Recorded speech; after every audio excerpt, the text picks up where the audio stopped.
Hello, hello, hello. Welcome to Kinks and Beats Daily. This is your host, Tony Fry, and we are on episode 191 today. And we are talking about a solo Ringo song, a fairly recent solo song called Walk With You.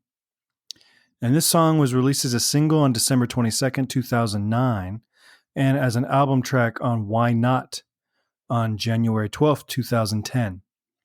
And it helped continue a long-standing trend that the Beatles had either charted or released, or one of the members, somebody from the Beatles, had either charted or released a song every single year from 1964 on. And since this one came out in January 12th, this established that the trend would go at least from 1964 to 2010, which is really incredible and a cool little piece of trivia. The album charted at number 58 in the US, but these are different charts than they used to be. And this feat was accomplished by selling almost 8,000 copies. Now, I'm not going to poo-poo that. I didn't sell 8,000 copies of my last single, but 8,000 copies probably wouldn't have got you into the top 200, back in the 70s, and now it's getting you in the top 60. The song was written by Ringo and Van Dyke Parks, who you probably know from his work with the Beach Boys, as well as he's got some very highly acclaimed solo albums.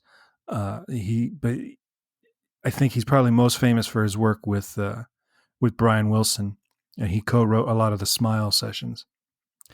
Paul McCartney is credited as playing bass and, quite obviously, background vocals, and it's really a beautiful backing vocal. And I think it's hard to imagine this track without Paul's contribution. As the story goes, he was in there to record a bass line for a different song. And, they're in the studio, and Ringo says, "Listen to this tune we wrote." And while he's playing it back, Paul's like, I'm going to jump in there, hit record, and he just does this kind of echo background vocal. And if you listen to what Ringo's singing, it's really it's hard to believe that this wasn't intentional all along, that this was some kind of spur of the moment incident in the studio that Paul came up with is really incredible because it makes the song. This is an okay song regardless, but that adding that to the chorus really makes it something. I have rarely listened to Why Not in the decade since it was released, but this song is definitely a standout from the entire album. This song is definitely a standout. This song has a heavy bluegrass feel with some violins and banjo, which suits Ringo's voice, particularly in this register that he's singing in. It suits it really well. And he also plays some nice fills throughout the track. It's something about this tempo and where his voice is laying and the groove overall. He's very understated on the drums, but he does throw in some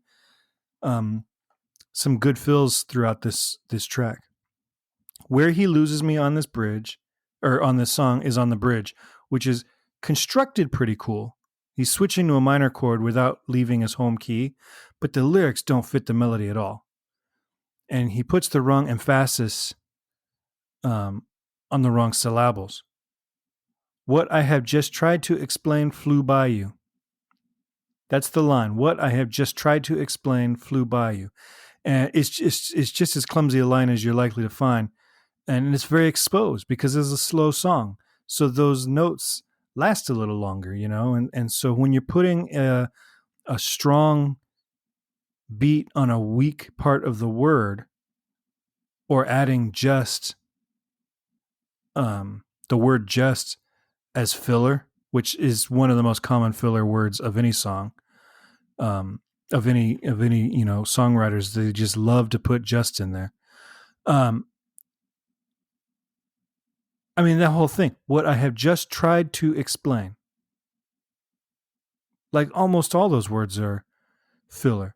You could just say what I just tried to explain, or what I have tried to explain, or what I tried to explain, But to have what I have just tried to explain, it's just so clumsy and it doesn't fit the melody. And so he takes me out of that because, like I said, the bridge building up to it musically it's a cool construction, but the actual execution lyrically is just so clumsy. In general, the song just sticks to basic chords in the key of D major. The hook of the verse comes when he shifts to a B minor chord, which is just a 6 chord. It's not out of the key of D, but it's a pretty straight ahead progression. So when he's doing that, let me get the guitar here. He's just doing D to G to D.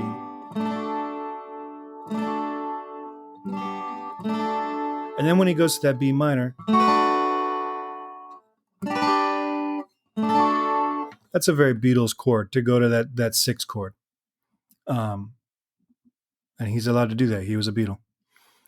But for the bridge, he bases this section on a minor 2 chord, moving from 2 to 1 to 4 to 5, and then repeating. So again, he never strays from the key of D. I'm not saying he's going to the 5 of 5 or anything. It's 2, 1, 4, 5. There's not a single borrowed chord or modulation to be found, but just centering a section off of the 2 instead of the 1 adds enough flavor to keep it from getting overly repetitive or boring. So we're in the key of D, and then he gets to that bridge, and it's E minor chord.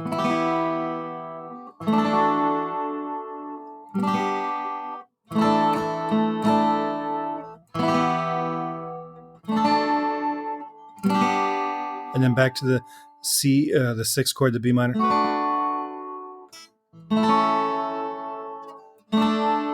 And then back to D. So it's never straying off of the key of D. But like I said, he does just enough to keep your ear interested and moving forward. Overall, it's a nice track. It's made nicer by Paul's contribution. And it's, which is perfectly arranged for this type of song. But there's not much more to say about it.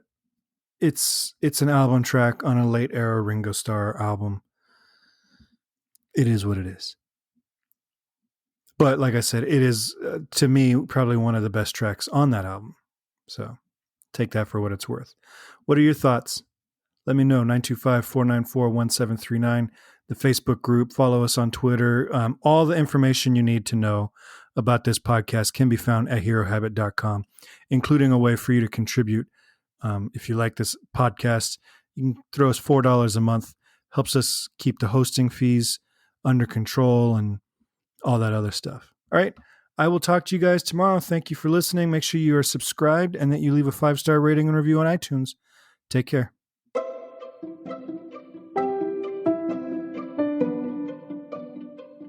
This podcast is presented by the Hero Habit Podcast Network.